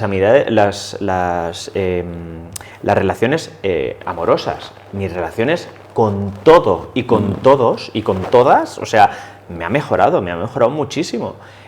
Y creo que también la gente me percibe de una manera diferente a los que me conocen de antes y los que me conocen de ahora. Evidentemente ahora me ven una persona mucho más tranquila, una persona mucho más dialogante. Yo antes era muy tajante, mi opinión es la que vale, tú no tienes ni idea y ya está. Pero ¿Son etapas? Son etapas, yo creo que son etapas de la vida. Yo he tenido la gran fortuna, porque me considero un absoluto y tremendo afortunado en este sentido, de haber tenido la curiosidad. Eso es. Por decir, esto lo puedo cambiar. Me gusta mucho la palabra curiosidad. Yo creo que cambia... Hay que ser curioso. Sí, porque la curiosidad es el antídoto contra el miedo, contra la ira. Pero fíjate lo que dice, la curiosidad mató al gato. Entonces ya la gente es, ya no sé si quiero ser tan curioso. No, bueno, no. Más vale malo conocido que bueno por conocer. Si hay cada refrán. Hay cada uno, que es cierto que a veces sucede, ¿eh? O sea, a veces dices, pero si me hubiera quedado con lo que tenía, pues ok. Pero es lo que, mira, es exactamente lo que has dicho antes. Es entre excavar 4 paladas más o quedarte aquí, está la diferencia entre lo que podemos llamar una liberación o un éxito, o hostia, hay demasiada arena, yo no puedo con esto. Y te quedan 3 paladas, es que tienes que darle 1, 2, 3 y llevas 44.324. Solo que no lo sabes. Solo que no lo sabes. Es un acto de fe. Es un acto de fe. Y otra vez, ¿la palada es complicada? No, es laboriosa, es otra más. Y otra más. Sí, y otra eso más. Es muy típico, ¿no? Pues que ya lo he intentado, he probado de todo. Luego le preguntas, ¿qué has probado específicamente? Y dices, bueno, acabas de empezar a caminar. Claro, esto no, es súper típico. Sí, sí. No, yo no creo que la vida tenga sentido, ya lo he probado todo. ¿Qué has probado? No, fui a un terapeuta. ¿Cuántas sesiones? 3. ¿Y qué tal fue? No me vinculé con él. No, pues no has probado nada, tienes que continuar explorando, ¿no? Fíjate que hablábamos un poco de cómo la cultura nos va dejando frases que llevan una especie de tendencia o paradigma general de zona de confort, mucha seguridad. Esto es muy de Occidente, ¿no? Pero es que fíjate qué interesante que René Descartes decía, pienso, luego existo. Claro, yo planteo, ¿seguro? ¿Seguro que pienso, luego existo, entonces pienso, luego soy? ¿O existo y paralelamente voy pensando? Pienso, a veces acierto en lo que pienso, a veces no. Muchas veces pienso y me describo mis pensamientos sin estar acertando en lo más mínimo en quién verdaderamente soy, ¿no? Es lo que en el budismo, en Oriente, luego haremos un poco de viaje hacia Oriente porque tú tienes ahí mucha vivencia, pero le llaman la conciencia testigo, ¿no? La meditación como... Existe meditación en foco, meditación a campo abierto, pero con la idea de poder ver los pensamientos y colocarte en el observador de esos pensamientos, o incluso en el observador del observador de esos pensamientos, ¿no? Es que podemos llegar a un nivel de profundidad muy serio. Claro, claro. Pero cuando ya no hace falta llegar al segundo punto que has mencionado, que creo que es ya... realmente es la excelencia, pero el ser el observador de ti mismo, eso ya es, para nosotros tendría que ser el nirvana, para la persona de a pie, claro. Para el que no se dedica a meditar. Es lo que Aristóteles llamaba la contemplación, ¿no? El tomar distancia, tomar perspectiva. Tú lo has dicho antes, ¿no? Logré tener una mayor perspectiva sobre mí mismo, ¿no? Como una mirada un poco más, omnisciente de quien realmente somos y no ser solamente la repetición de de la película que nos estamos contando a diario. Luego hay una tercera etapa, ¿no? Es decir, claro, tú hablábamos del éxito. Entiendo que el éxito es una palabra que todo el mundo conoce y en el momento actual en el que estamos, es el momento de las redes sociales, de los ultra mega hiper gurús, cualquiera es gurú, y sobre todo si generas dinero o si no lo generas pero puedes fingir que lo generas. Exacto. Si puedes demostrar o mostrar que generas dinero y obtienes posesiones, eso se ha convertido un poco en el paradigma de éxito. Un ejemplo es Yados, ¿no? Que solemos mencionarlo aquí en el podcast porque es un muy buen referente de lo que para nosotros no es salud mental. Al menos como psicólogo yo no lo puedo concebir, no dormir, no importa quién soy sino lo que tengo, cuanto más poseo más lecciones puedo dar, ¿no? O sea, pero claro, eso es lo que está mamando la gente, ¿no? Ser empresario, no digo nada, pues me encanta ser empresario o no serlo, es una elección, pero como si solamente hubiera un camino y ese camino solamente se midiera por la utilidad directa, por el intercambio mercantil. No es que yo sea muy anticapitalista, pero bueno, por capitalizarlo todo, ¿no? Y yo quiero preguntarte, porque tú has hecho todo ese proceso, tú has llegado a ser un empresario, además un empresario con premios, reconocido en Barcelona, has tirado un negocio adelante en un país como el nuestro, donde no hace falta entrar en mucho detalle, pero fiscalmente es un lugar complicado para emprender. Pero hay un momento en el que tú logras eso, que supuestamente era el sueño, y de pronto dices, no, ¿qué ha pasado ahí? ¿Cómo es esa historia, Luis? A ver, empezando desde el principio, que valga la redundancia, yo en 2019 estaba trabajando en una empresa en la que yo viajaba por todo el mundo, como he comentado antes, ¿no? Y hubo una posibilidad de abrir un negocio con mi expareja de hostelería. Entonces, bueno, con ella llegamos a un acuerdo, nos hizo mucha ilusión, pensamos en el futuro, en la libertad económica, la libertad financiera, todo lo bonito que es el sueño, lo que llamas el sueño americano, sí, que aquí no lo vivimos porque no vivimos en América, pero entiéndeme, el sueño americano de decir, bueno, pues tendremos una empresa que va a funcionar, que nos va a dar un dinero suficiente como para vivir bien. Hombre, la idea tampoco era ser millonario, porque las cosas son como son, o sea, si tú quieres ser millonario, tienes que ser obsesivo con el dinero, y es así, y no pasa nada, y hay que decirlo, igual que si quieres ser jugador de fútbol, es que si quieres jugar en el Barça o en el Madrid, es que tienes que ser obsesivo, porque si no, no llegas. Entonces, nosotros queríamos, yo creo, como lo que quiere todo el mundo, una vida normal con lo que nos prometieron, ¿no? O lo que vimos en nuestros padres y nuestros abuelos, una casa, una familia, un coche, un perro, o no, si nos gustan los perros o los gatos, pues una segunda vivienda, o incluso poder, vale, no tengo la segunda vivienda, pero salgo de vacaciones siempre, ¿sabes? Pues yo qué sé, donde os dé la gana. Salir pues, un poco de la Matrix, ¿no? Sí, y bueno, lograr un poco, bueno, yo creo que eso realmente es lo que todos queremos, ¿no? Bueno, pues nos metimos en este fregado de la empresa, ¿no? De abrir un local. Bueno, un local, pues que empezó y fue absolutamente fantástico, teníamos cola, vino el COVID, y nosotros éramos de los que podíamos abrir porque teníamos takeaway, colas de gente allí que salían a la 1 y luego a las 6, bueno, no me acuerdo ahora exactamente los horarios, a las 12 y a las 4, colas. ¿Os expandisteis además? Luego, bueno, uno, pues ¿por qué no dos, no? Pues otro, y luego al año siguiente otro en Madrid, y era como, bueno, es que esto está yendo viento en popa, es que esto es una pasada, es que... Bueno, eso es, como siempre, y el tópico dice, la punta del iceberg, porque el iceberg era mucho más grande por debajo del agua que de lo que se veía afuera. Evidentemente, pues la gente, pues oye, Luis, joder, qué bien te va el negocio, qué tal, y claro, uno no puede decir, hombre, me va mal, porque es que no es cierto. Me iba muy bien, en ese momento iba muy bien. Hubo un momento, evidentemente, la persona con la que yo tenía el negocio es mi expareja ahora, en ese momento era mi pareja, pues al final la relación no continuó y tuvimos que separarnos nuestros caminos. Entonces yo le compré su parte y ella pues se fue a abrir su negocio y yo me quedé con el negocio. Lo que quiero explicar con el tema del negocio es que hay muchas aristas, muchísimas aristas en las que la gente no ve, porque es lo que hablamos, ¿no? ¿Qué es el éxito? A mí si me hubieran dicho hace 5 años si yo era exitoso, hace 3 años si yo era exitoso, yo hubiera dicho que sí. Evidentemente, hombre, tengo un negocio que funciona, no tengo problemas de nada, tengo dinero, vuelvo a repetir, no era millonario, hay muchísima gente en este país que gana mucho más dinero que yo de maneras legales, ilegales y alegales, o sea, como quieran, pero yo me consideraba una persona exitosa después de la terapia, porque antes de la terapia yo me consideraba un desgraciado. ¿Por qué? Porque tenía inputs en mi vida que no me dejaban entender cuál era la realidad.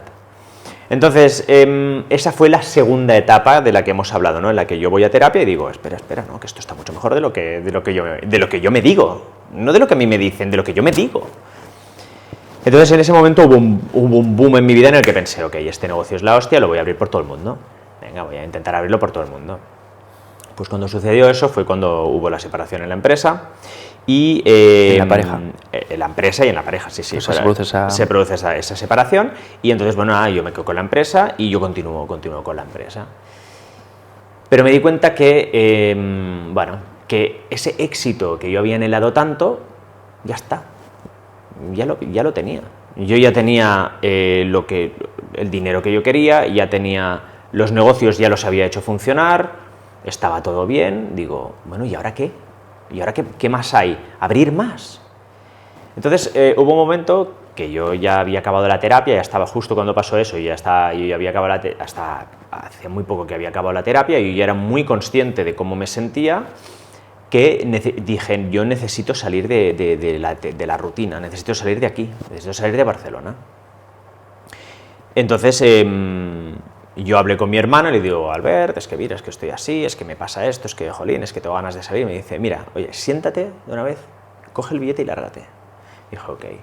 Bueno, pues me cogí un billete para irme a Tailandia, y pensemos que yo ya había viajado por todo el mundo, o sea que para mí escoger un sitio era como, bueno, ¿dónde voy? Porque ya con los viajes, con el trabajo anterior ya había viajado muchísimo. Entonces, bueno, me voy de viaje, me cojo un mes para irme, un mes y medio, y cuando pasa ese mes y medio a 2 semanas de volver, yo digo, pero ¿yo para qué tengo que volver? Pasó una cosa que fue muy fundamental en ese viaje, y es que yo cuando estuve en Tailandia, estuve 10 días en un monasterio, meditando. ¡Wow!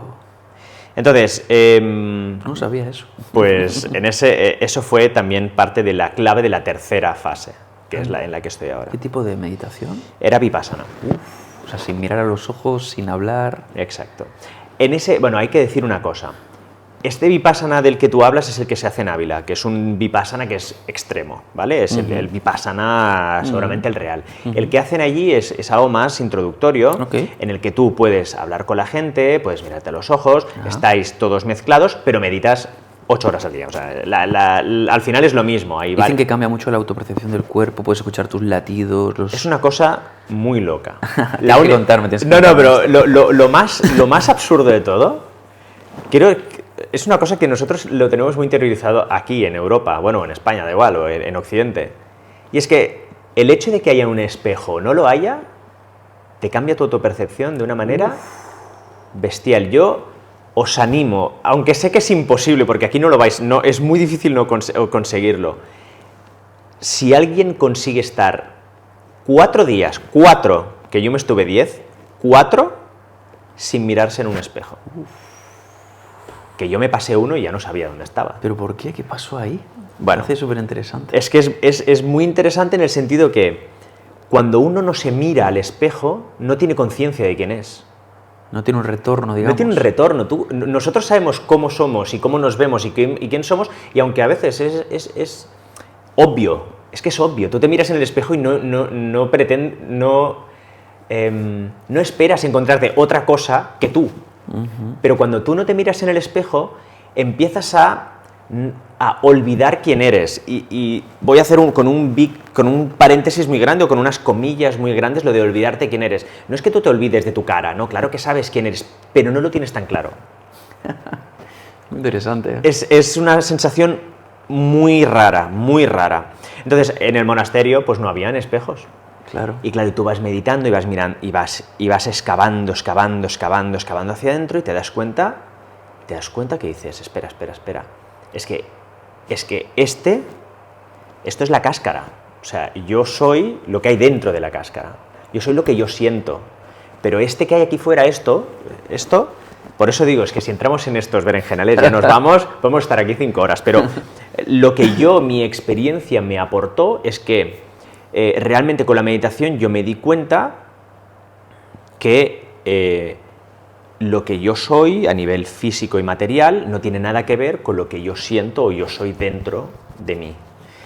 Y quizás suena muy paranoico, suena muy no sé, de programas de estos del cuarto milenio, pero no es así. Es una experiencia que cuando solo haces que comer, meditar, dormir, comer, meditar, dormir, comer, meditar, dormir, te das cuenta te cambia por dentro, te das cuenta de muchas cosas. También tengo que decir una cosa, y voy a hacer un spoiler muy chungo. A la que sales, tardas 2 horas en volver al mundo real y a volver a ser la persona que eras. Tardas muy poco.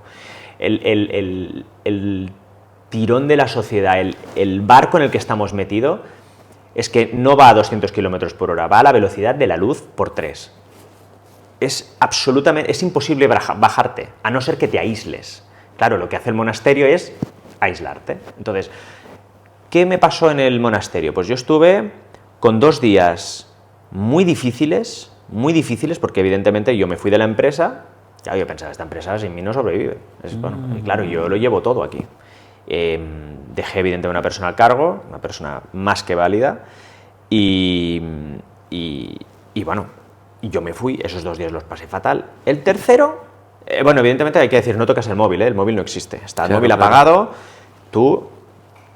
Entonces, claro, ¿qué pasa con el Vipassana? El Vipassana, quien haya hecho Vipassana, sabe que es la percepción del cuerpo, es la meditación a través de la percepción de tu cuerpo. Entonces, claro, al final estás muy en contacto contigo, o sea, es la manera más íntima de estar contigo, con tu parte física, desde tu parte más espiritual, ¿no? Claro, empiezas a notarte, pero empiezas a notarte de una manera que no estás acostumbrado a notarte. Yo ahora porque lo practico, ¿no? Pero me es muy fácil hacer correr mi percepción de mí por todo mi cuerpo. Pero bueno, es un ejercicio más que no es que haya que ser un gurú, pero simplemente te enseña pero a hacerlo. requiere un nivel de concentración y mucho conocimiento de lo que es redirigir la atención, ¿no? Exacto, te enseña mucho a redirigir la atención y te enseña mucho a separar el yo del pensamiento. Claro, ahora podría ponerme a explicar lo que nos explicaba nuestro de esto, pero es que tardaríamos horas, pero voy a hacer solo un pequeño ejemplo. Lo que nos decía el maestro es que el pensamiento es como una linterna, pero, o sea, la linterna solo puede apuntar hacia un sitio. Si apunta hacia afuera, y si apunta hacia adentro, apunta hacia adentro. Entonces, cuando tú meditas, tú intentas que la linterna siempre apunte hacia adentro, porque lo que quieres es ver la luz que hay dentro, o sea, no quieres poner luz en la oscuridad de lo que hay dentro. Pero la mente está entrenada para siempre estar mirando hacia afuera. Pues la meditación consiste en estar meditando hacia adentro, dejar que tu mente mire hacia afuera y decirle, tienes que mirar hacia adentro otra vez. Esto es meditar, esto es el Vipassana. Esto, que parece un ejercicio tan absurdo, te da a entender millones de cosas de las que podríamos estar hablando aquí horas. Evidentemente te enseña a entender qué es lo que vale la pena poner atención y en lo que no. Te enseña a entender quién eres tú y qué es el resto y qué es la parte de fuera. Te enseña a entender que tú puedes estar absolutamente en simbiosis con tus pensamientos o tú puedes disociarte de ellos. Entonces, claro, en el momento en que tú te disocias, ¿qué te conviertes? En el observador. Tú observas tus pensamientos y entonces te das cuenta, espera, es que cuando dije que era un imbécil porque no sabía hacer 3 pasos seguidos, es que eso no lo decía yo, eso lo decía alguien, porque si lo dijera yo no me podría disociar de eso, porque sería yo, ¿no? Por lo tanto, sí, exacto. Generas un espacio entre tú y tus pensamientos en el que entonces empiezas a pensar, espera, es que es real. O sea, no solo puedo controlar mis pensamientos, sino es que yo puedo ver cómo pienso. Sí, hay una premisa para entender esto que igual también les puede ayudar a la gente. Sí, quizá en una de estas más clínicas más fácil, porque a mí me cuesta explicarlo, de verdad, lo explico. Es súper interesante como lo comentas. Desde el punto de vista más básico. Yo lo que voy a decir creo que va en el mismo lenguaje, ¿no? Pero la idea es un poco la siguiente, ¿no? Es decir, para la gente que nos está escuchando ahora, seguramente pues tiene una pared cerca, a menos que estéis en la calle, donde habrá un árbol, un banco. Bien, puedes ser consciente de que hay una pared ahí, o un banco, o lo que sea que tienes ahí, ¿no? Eres consciente del objeto, cuando lo observas, por una simple razón, porque no puedes ser objeto y observador simultáneamente. Claro, si tú puedes observar ese banco, esa pared, esa mesa, quiere decir que hay 2 entidades, lo observado y el observador. Bien, pero si tú miras hacia adentro, por ejemplo, y yo te pregunto, oye, ¿cómo estás respirando ahora? Y por un instante observas tu respiración, puedes a lo mejor ver si entra por la nariz, por la boca, si llenas la barriga o es una respiración clavicular, o si el aire entra frío o caliente. Todo eso que estás observando, esas sensaciones internas, las estás observando porque son objetos observados. Luego, si son objetos observados, tú no puedes ser ellas porque las estás observando. Bien, pues lo mismo ocurre con los pensamientos. Si tú eres capaz de darte cuenta de un pensamiento, de una unidad de lenguaje, quiere decir que no eres ese, porque lo estás observando, lo estás convirtiendo en objeto externo. Luego no eres él, tú eres el observador que lo ve o que lo siente. Entonces, claro, así uno podrá ir hacia atrás, hacia lugares bastante profundos, donde Exacto. evidentemente toda la percepción cambia. Yo creo que en Occidente hay una angustia relacionada con este proceso. Por eso creo que hay mucha gente que le tiene miedo a este proceso. Primero porque no conoce el beneficio, que es evidente, que es disminuye la tendencia a la depresión, ansiedades, anhedonias, apatías, mejora el sueño, etc., ¿no? Pero es que además hay una cuestión importante, que es que en Occidente existe algo que llamamos la angustia de aniquilación del yo. Okay. ¿Qué significa? Que existe el miedo a la muerte, tanatofobia, el miedo a perder la cordura y el miedo a desintegrarse, el miedo a dejar de existir, el nothingness, ¿no? Y esa angustia de aniquilación del yo tiene que ver con todo este proceso. Claro, digo, a ver si me voy a ir tan lejos, a ver si me voy a rendir tanto, a ver si voy a dejarme llevar por todo esto y al final ¿Quién soy yo? Exacto. ¿Dónde estoy yo? Ya no hay espejos de pronto, Sí, ¿no? sí. Entonces, claro, yo entiendo que da respeto, por eso siempre es bonito compartirlo en grupo, ¿no? Ajá. En una experiencia segura como pueda ser en un convento, ¿no? Sí. Bueno, continuando con la historia, para no alargarlo mucho más, ¿cómo funcionó esta tercera etapa? Cuando yo, después de estos primeros 3 días que estaba más angustiado y tal, luego pasaron los siguientes 5 días, ¿vale? Ya llevamos 8, que fueron el sumum, o sea, fue el summit, fue espectacular. Fue espectacular, una sensación de felicidad, una sensación de tranquilidad, una sensación de estoy absolutamente desconectado, que no significa que no tuviera la empresa, que no tuviera problemas, pero mi cabeza, porque no sé qué parte de ella, entendió que, ok, que tú puedes tener los problemas que quieras, pero que si tú estás en un entorno controlado, que tú puedes pensar lo que quieras y pensar como quieras y puedes sentirte como quieras. Y eso a mí me dio una perspectiva muy grande de decir, espera, es que mi empresa tenga un problema no significa que yo tenga un problema. Significa que yo estoy trabajando en una empresa que tiene un problema, que no es lo mismo que yo tenga un problema. Y eso, esa separación, otra vez, del problema yo y de cómo yo interpreto el problema, hizo que se me abriera un abanico en la mente, que seguramente esta sensación ya la hemos tenido alguna vez en la vida, pero claro, cuando estás en un entorno tan controlado, claro, es que todo es exponencial. Y dije, espera, ¿qué es el éxito? Claro, es que yo me estaba todo el día preguntando cosas ahí. No os penséis que la cabeza se abre, pero tú sigues teniendo tus preguntas. Y dije, Lluís, ¿pero qué es el éxito para ti? O sea, ¿qué quieres? O sea, la gente dice, no, ¿quién soy? Si no, quién soy es muy difícil, pero vamos a algo más sencillo. ¿Qué quieres? Claro, si nos paramos en una habitación sin ningún tipo de distracción, nos sentamos y decimos, ¿qué quiero yo en los próximos 5 años? No un colega que te dice en un bar, bueno, ¿qué quieres? Escríbemelo en un papel. No. Ahora me voy a sentar sin ninguna distracción, ni teléfono ni nada. ¿Qué quiero yo? Yo creo que el 98% de la gente no sabría qué contestar. Y le puede mover esa pregunta. El problema no es que no sepamos. Todos tenemos la primera intuición. Bueno, quiero tener dinero para tal, una casa, no sé qué. Pero espera. Vale, y ahora te voy a poner te voy a hacer una pregunta. Estás en el día en que tienes eso. Ya lo tienes. ¿Qué viene después?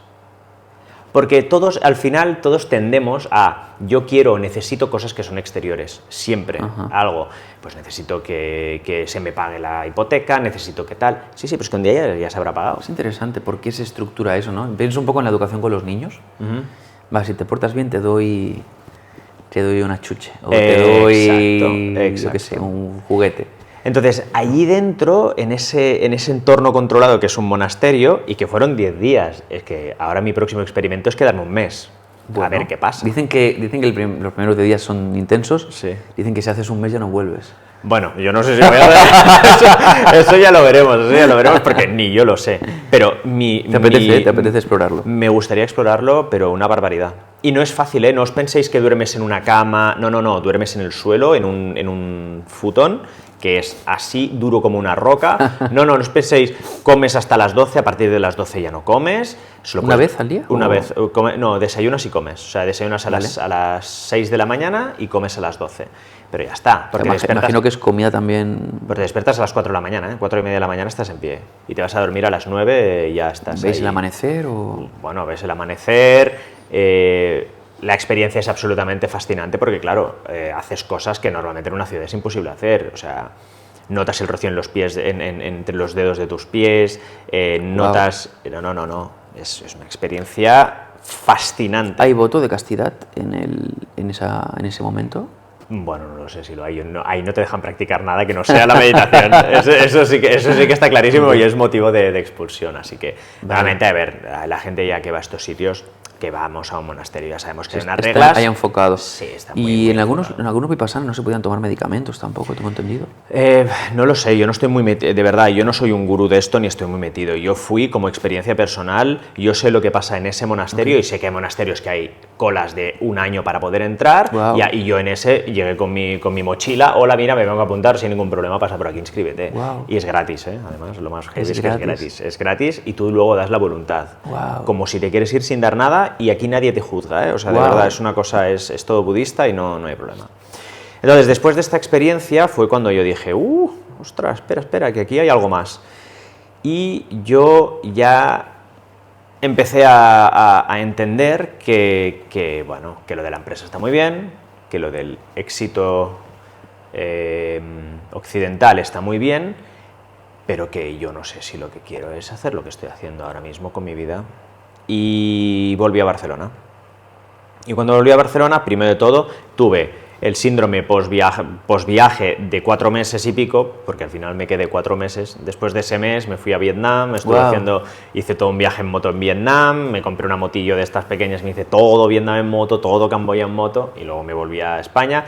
Experiencias 1000, que tendríamos que hacer 3 vídeos para explicarte todo lo que pasó en ese viaje, pero sobre todo entendí también, al ser un viaje en que hice todo Vietnam, todo un país, pues también ves muchas cosas, ves mucha pobreza, ves también riqueza, es un país que es bastante de contrastes, también ves evidentemente injusticias, cosas que suceden, el trato animal, por ejemplo, que es muy diferente al europeo, y todo esto me movió por dentro y dije, bueno, yo no me siento ahora cómodo de la vida que tengo. Entonces yo volví a Barcelona y estuve en Barcelona 3-4 meses hasta que me volví a ir al sudeste asiático otra vez, Tailandia, luego me fui a la India. La India, curiosamente, no me movió nada, no considero que sea un sitio que sea mágico ni nada, me pareció un país, bajo mi opinión, desorganizado básicamente, porque ahora no quiero entrar más en profundidad, pero sí, estuve también allí otra vez. Allí estuve pues otros 4 meses más y volví ahora en diciembre, ¿no? Bueno, al final esa tercera fase, ¿qué ha provocado? Ha provocado que yo haya vendido mi piso, vendido los vehículos que tenía aquí y vendí mi empresa. ¿Qué pasa? Ahora, claro, la gran pregunta es, ¿y qué vas a hacer? ¿No? Bueno, yo creo que la primera pregunta que yo le haría a alguien no sería qué vas a hacer, es cómo te sientes. ¿Cómo te sientes? Y ahí viene. Gracias por hacerme la pregunta. Benjamín, gracias por hacerme la pregunta, pero ¿cómo me siento? Bueno, lo primero que te voy a decir es que me siento liberado. Y me siento liberado de muchas presiones, de muchas... sobre todo de mucha presión, de muchas cosas que tenemos, mucha burocracia que hay aquí, que ahora mismo ya no me voy a encontrar nunca más, como puede ser pagar seguros, pagar cosas que al final tenemos que hacer porque estamos en un entorno social, en una sociedad y tiene que seguir funcionando, pero que yo ahora mismo ya, os podéis imaginar y si no lo sabéis, ya os lo digo yo, hay un papeleo infinito en las empresas, es que es infinito y no se acaba nunca. Uno puede pensar, estoy tranquilo, boom, ya llega otra cosa, tú no te preocupes que algo va a llegar. Entonces, ¿qué pasa? Que esa tercera fase ha sido como una catarsis en la que he dicho, oye, ahora sí que voy a hacer un reset, pero voy a hacer un reset externo, ahora sí que lo hago externo, el interno... a través de terapia, con acompañamiento, tal. Esto lo he hecho a mi manera, como yo creo que hay que hacerlo, y he decidido, pues, liquidar todo lo que tengo en posesión y ahora mismo, como bien me pregunta todo el mundo, ¿qué vas a hacer? La respuesta es, no lo sé. Y os voy a decir una cosa, Para mí, escuché a una persona decir esto, bueno, que es un chico que viaja por todo el mundo en moto, que se llama Charlie Sinewan, que seguramente alguno de tus oyentes lo conocerá, que él siempre dice, no plan, good plan, ¿no? O no plan, best plan.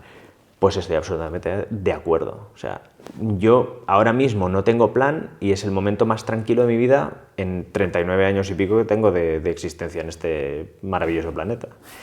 Entonces, para mí es muy paradigmático y muy contradictorio porque mi idea de éxito, mi idea de lo que tiene que ser la vida es siempre con un objetivo, nunca pierdas el foco, cíñete a las reglas, pues todo lo que nos han dicho siempre, ¿no? Y ahora estoy en un momento en que, bueno, no tengo que responder a nadie en este sentido, y estoy en esta fase 3 de, vale, estoy limpiando por dentro y ahora estoy limpiando por fuera a ver qué pasa, vamos a ver qué pasa. Yo animo a que no lo haga nadie, yo ya soy el conejillo de Indias, ya os diré qué tal va, porque a lo mejor al resto no le va bien, pero a mí ha sido la mejor experiencia que he tenido en mi vida, es poder sacármelo todo encima y ahora mismo, pues, bueno, tener una vida totalmente tranquila y sobre todo, lo que más he ganado de todo, lo que más he ganado de todo es paz mental. Que eso es una cosa que cuando alguien a mí me pregunta, Lluís, ¿qué es el éxito? Para mí es hacer tu vida teniendo paz mental. Para mí ese es el éxito. Hacer tu vida teniendo la paz mental. O sea, teniendo paz mental, ya está. Porque eso significa que tú estás en equilibrio con lo que tú crees que estás haciendo, que es independiente de lo que estés haciendo, porque cada uno, a lo mejor uno es jugador de fútbol, el otro es herrero, el otro es conductor de Uber, lo que sea, pero que tú tengas paz mental con lo que estás haciendo y con cómo tú tratas a la gente, sobre todo eso, que tú tengas paz mental con lo que con la vida que tú llevas. Y yo ahora mismo es la primera vez en mi vida en que me encuentro en paz mental, ahora mismo, o sea, hay pocas cosas que me puedan desequilibrar a nivel más, a ver, dentro de lo lógico, o sea, me refiero, si ahora se muriera una persona cercana a mí, evidentemente eso me desestructura, pero entendiendo como la vida que llevamos todos del día a día, ahora mismo estoy en absoluta paz mental y a mi entender lo he conseguido a través de un trabajo interno, que no es difícil, sino que es laborioso, y un trabajo externo que es, eso sí, ponerle lo que tú crees que le tienes que poner. Porque hay gente que me dirá, ya, pero es que yo no quiero esa vida, es que yo no la recomiendo a todo el mundo. No, oye, que yo tengo hijos, es que no lo debes hacer, es que, bueno, también hay que decirlo, yo estoy soltero, no tengo hijos, ni perro. O sea, yo puedo hacerlo porque yo en este momento de mi vida puedo hacerlo. Entonces yo ahora mismo siento que esto me da, tengo la paz mental, me ha proporcionado también paz mental, y aún tengo que seguir trabajando un poco a nivel interno, no un poco, muchísimo, pero me refiero referente a el tema de que el hecho de haberme sacado esto me haya traído también paz mental, porque la paz mental yo entiendo que es algo que tú tienes inherente, es que no creo, yo no creo en la paz mental porque me ha tocado la lotería y no tendré más problemas en la vida, no, la paz mental la tienes que tener antes de ganar la lotería, porque luego se te genera otro problema, la gente que piensa, no, tener dinero no genera problemas, genera un huevo de problemas, pero un huevo, y no tenerlo, también. ¿Dirías que a la práctica la paz mental se ha convertido, la paz mental, la salud mental, la estabilidad mental se ha convertido en tu prioridad? Pues seguramente se ha convertido en el camino que me lleva a hacer muchas acciones en mi vida, sí, eso sí. Quizá, o sea, es que lo quiero poner desde el punto de vista que cuando yo pienso esto lo tengo que hacer, ¿esto me va a traer paz mental o no me va a traer paz mental? Y a partir de ahí tomo una decisión. Hay cosas que son inevitables. O sea, quiero tener hijos. ¿Eso me va a traer paz mental o no? Hombre, a ver, como no seas Gandhi o estés realmente muerto, es complicado porque los niños inherentemente traen preocupaciones, ahora se pone enfermo, tú no quieres que tu hijo se ponga enfermo y se muera, evidentemente, por eso nos preocupamos, ¿no? Porque queremos lo mejor para ellos. ¿Eso me trae paz mental o no? ¿Sí o no? Ok. Luis, ¿vas a tener pareja? Si me trae paz mental, sí. ¿Que sé que es difícil? Evidentemente, claro que es difícil, pero estoy seguro que hay gente que está buscando paz mental también, ¿no? Entiendo que cuando has dicho lo de que estás soltero no era un llamado a la audiencia. No, yo pocos llamados puedo hacer desde mi humilde posición, así que, pero vaya, que me refiero que al final todos tenemos que ir tomando decisiones, pero para mí es fundamental ahora decir, ¿esto me trae paz mental o no? Mucho más que esto qué repercusión va a tener respecto a mi proyección hacia los demás, que es una cosa que yo hacía mucho. Oye, ¿esto qué voy a hacer? ¿Que me va a hacer más, no más famoso, sino qué proyección va a tener sobre los demás? ¿Les va a gustar o no? Es que eso ahora, sinceramente, me da igual. Está en un plano... Está en otro plano. Decir que me da igual no significa que me importa cero, porque evidentemente lo que piense la gente que yo amo y la gente que yo quiero sobre lo que yo hago, me interesa. Pero eso tampoco no es lo que motiva a que yo haga las cosas. Las cosas no es un criterio, digamos. Sí, no es un criterio primordial, diríamos, pero también es un criterio que tomo, porque no todo es blanco-negro, o sea, no todo es solo si me trae paz mental lo voy a hacer o no. No, hombre, todo tiene una escala, pero para mí ahora arriba del todo está mi paz mental. Y no significa que no me enfade en un día, no significa que no me alegre, o que me desalegre o que me desaliente por cosas. Me pasa todos los días. A veces la gente piensa, no, es que estar bien es estar siempre bien. No, para mí no es eso. No sé si para ti lo es, Benjamín, y yo ahí no me quiero meter en un trabajo psicológico. Pero para mí estar bien es saber que van a haber momentos que vas a estar arriba, saber que van a haber momentos que vas a estar hecho un trapo, pero que ni uno ni otro es definitorio de la persona que tú eres. Tú eres quien eres, y a partir de allí tendrás días buenos y tendrás días malos. Yo tengo días malísimos y tengo días buenísimos. Sí, yo creo que tiene que ver con aceptar el examen de la realidad, es decir, la realidad no espera nuestra opinión ni nuestros deseos. Lamentablemente no. Trae lo que trae, ¿no? Hay un principio zen que dice, Dios, dame lo que me tengas que dar y llévate lo que te tengas que llevar, ¿no? Pero sí que creo que tiene que ver con la capacidad de aceptación, y no solamente a nivel mental o de pensamiento, sino también a nivel casi que emocional y somático, y por tanto con la resiliencia. Y tiene que ver con la no identificación, por supuesto, que cuando ocurre algo bueno, ojo, eso va a pasar, y cuando ocurre algo malo, tranqui, eso va a pasar, ¿no? Todo va a pasar. Como decía Epicuro, si el dolor es muy agudo es corto, si el dolor es crónico es bajo. Entonces, no te preocupes ni por la muerte, porque todavía no ha llegado y cuando llegue ya no te podrás preocupar, ¿no? O sea, exacto. Este tipo de también paradigmas estoicos y epicureanos, ¿no? Entiendo un poco que al final también es una experiencia singular que cada uno ha de constituir por su propia búsqueda, ¿no? Sí, sí. Y no sé si tampoco se puede cerrar en una caja, pero sí que estoy muy de acuerdo en algo que creo que ha quedado flotando en toda la entrevista, y me quedo con esa frase también, con esa idea, y es que no tiene que ver con la posesión, no tiene que ver con el tener, no tiene que ver con el logro tangible, aunque la economía o el dinero puede ser un instrumento que a veces reduce... Sí. Absolutamente. Hombre, reduce el estrés financiero de entrada, ¿no? Absolutamente. Y en un mundo que ya está construido antes de venir nosotros aquí con unas reglas, pues evidentemente al César lo que es de César, ¿no? Pero creo que no tiene que ver con el tener, sino que creo que tiene que ver más con el ser. Mucho más. Oye, Luis, ha sido un placer, Luis, tenerte aquí conversando en el diván. Y tanto, claro que sí. Y bueno, no sé qué te ha parecido poder hablar de algo tan antiguamente tan extraño, ¿no?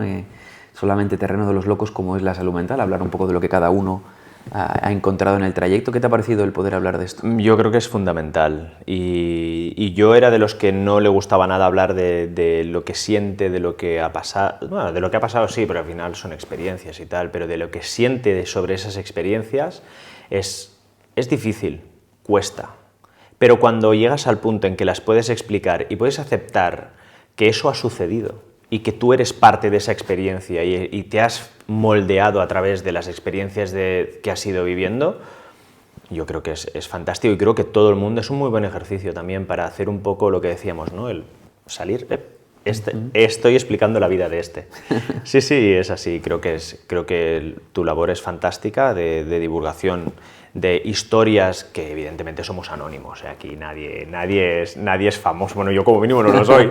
No Y es lo que estamos buscando. Tampoco estoy buscando ser famoso, así que mi historia es una más de las 7.000 millones que existen hoy en día en vida. Cerca de 9.000 ya, ¿eh? Y ya cerca, bueno, Sí, imagínate sí. dónde me he quedado yo, me habré quedado hace 15 años ya con ese dato. Pues cerca de las 9.000 almas que somos en este mundo, pues es una historia más que no es ni más trascendente ni menos importante que la de cualquier otro, así que yo animo a todo el mundo, aunque sea cualquier televidente que está aquí o cualquier persona que esté viendo este vídeo, que se anime a sentarse aquí, que al final explicar una historia... Parece que no, pero a la gente le interesa. No solo interesan las grandes historias. Yo personalmente a mí me interesan mucho las historias pequeñitas porque demuestran a veces, que no sé si es mi caso o no, puede serlo o no, pero demuestran coraje en situaciones que dices, ostras, yo hubiera pasado por ahí y lo hubiera pasado muy mal. En cambio, de los famosos, pocas veces sabes los calvarios que han pasado. A saber lo que se oculta también, ¿no? Sí. Bueno, muchas gracias por venirte, Lluís. Nada, y un si placer, después de verdad. ese mes en el monasterio todavía eres recuperable en Occidente... Si aún tengo pelo y no me rapaba y me quedaba allí. Igual ya eres un monje Shaolin. Yo soy, sí. Entonces seguro que te invitamos a Fantástico. quizás podríamos hablar la próxima vez en mucho más detalle de esa experiencia en concreto o incluso de tus viajes en Oriente, que yo creo que eso sí que da para una charla extra. Una ¿no? charla muy buena y yo creo que hay historias que son fantásticas de personas, sobre todo de personas, porque al final todo esto va de personas. Amén.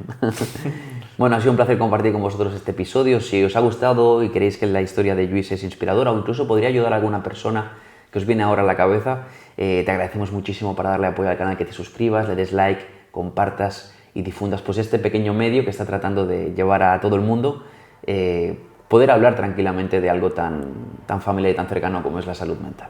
Un abrazo, nos vemos en el siguiente episodio.